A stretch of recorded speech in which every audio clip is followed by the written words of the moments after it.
U ovo novo doba nadam se da ste dobro i da ste sigurni. Obzirom na mjere ne preostaje nam ništa drugo nego raditi individualno. Moje ime je Saša Kanazir, nogometni sam trener s UEFA licencom s 10-godišnjim iskustvom rada s djecom, momčadski i individualno. Pozdrav svim šišmišima, evo ponovno su tu Luka i Ivan. Danas ćemo proći fleksibilnost, odnosno istezanje.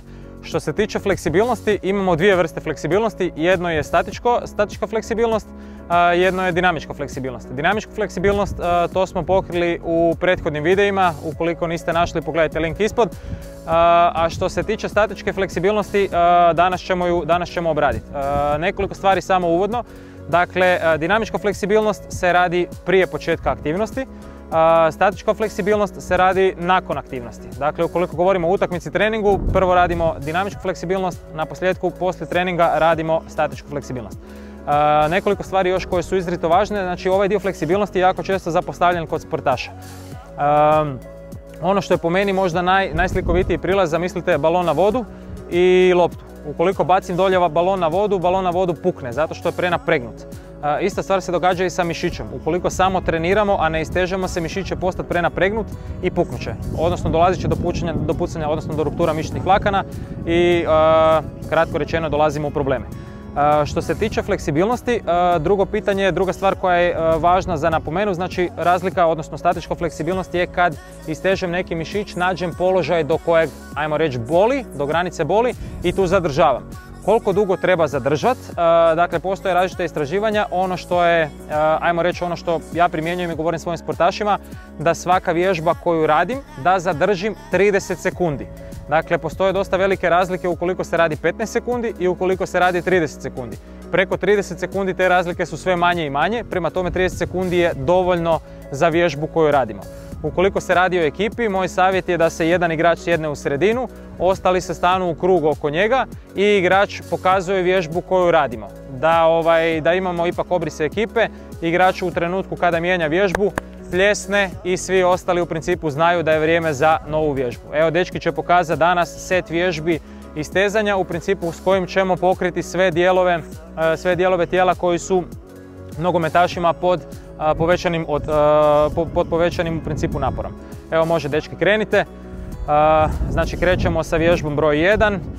U principu ono što je važno je spustiti guzicu dolje, maksimalno gurnuti ruke prema naprijed i krenuti sa istezanjem. Ponavljam, mi ćemo sve vježbe raditi naravno u skraćenom obimu. Evo, Paun, ja ću pljesnuti pa nastavljamo dalje. Mi ćemo raditi u skraćenom obimu. Vi kad radite, u principu radite 30 sekundi svaku vježbu, navijete si štopericu i na taj način dalje nastavljamo. Vježba broj 2, pozdrav suncu.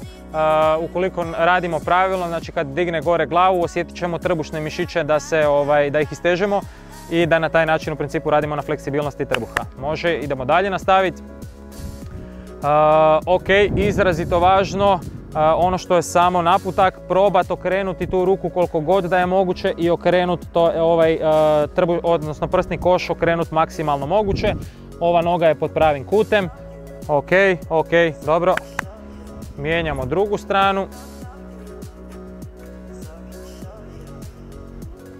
I koliko god da mogu otvorim ramena prema naprijed.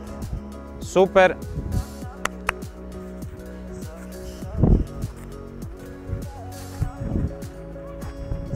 Ok, izrazito važno kod nogometaša istegnuti lože. Ravno, bitno je samo da su leđa skroz ravno, izravnaj se, super, povuci petu prema guzici i istežem maksimalno. Promijeni nogu.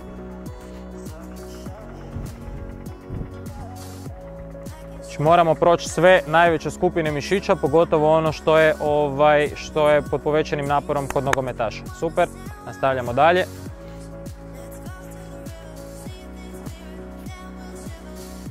I ukoliko možeš, probaj sa suprotnom rukom otići prema, znači ako je lijeva noga naprijed, otići prema desnom stopalu. Pardon, sa desnom rukom prema lijevom stopalu. Sa desnom rukom prema lijevom stopalu. Tako je. Pomaknuti se prema naprijed. Ok.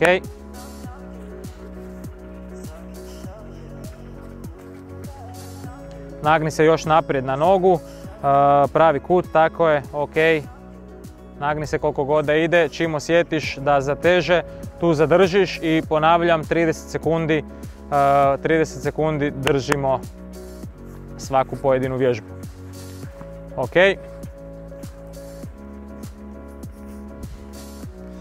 Znači zadatak je probati uhvatiti prste i nakon što sam probao polako, pa on ukoliko ne možete doći do prstiju, lagano skvrči koljeno, ulovi se i sad ispravljam koljena prema naprijed. Onog trenutka kad uspijem, sad guram pete prema naprijed, jednu pa drugu i onda se vraćam unazad. Prilikom ove vježbe osjetit ćete da vas zateže jako zadnja loža, super. Naravno do granice boli i tu zadržim. Ok, može dalje. Povuci, prepone kod nogometaša izrazito pod povećanim naporom.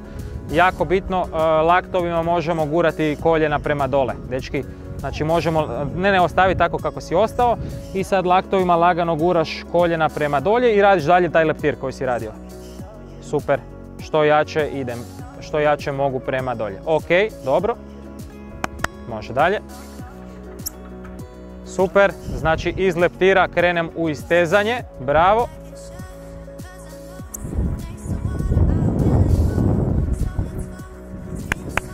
Bravo, može dalje. Ok, nešto što je jako važno je u principu istegnuti gluteus, odnosno stražnicu. Zadaci su sljedeći, znači koljeno je pod pravim kutem, prsti su podignuti gore, drugo koljeno guram na drugu stranu, ponovno prsti gore i sad u stvari sa nogom koja je ispružena, odnosno koja je ispred nas, guram koljenom petu. Moram osjetiti stražnicu kako me zateže, jel osjetiš? Super, znači istežemo gluteus, evo sad ovdje, tako je, gore, peta, prsti, guram. Znači dođe ravno koljeno na petu i sad guram. Dobro, jel sad osjetiš?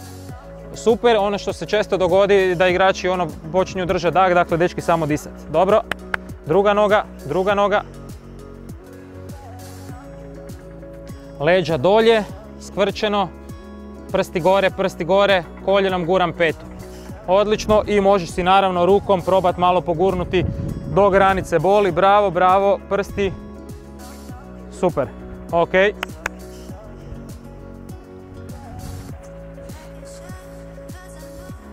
I vježba u principu ukoliko možemo, hop, odlično, prebaci lakat preko koljena, bravo i okrećem i spuštam dolje, super i na isti način vraćam nazad, hop, spojeno, bravo i druga noga, druga ruka. Bravo, lakat preko koljena, okreni skroz i spusti, bravo i vraćam nazad. Teška vježba, ali evo, oni mogu. Super. Ok, super dečki, hvala. Ako vam se svidio video, nemojte ga zaboraviti lajkati. Svakako ostavite svoj komentar što mislite o videu ili prijedlog tema koje biste željeli vidjeti u budućim treninzima. Također, nemojte se zaboraviti pretplatiti na kanal kako biste dobili obavijest kada je novi video na mreži.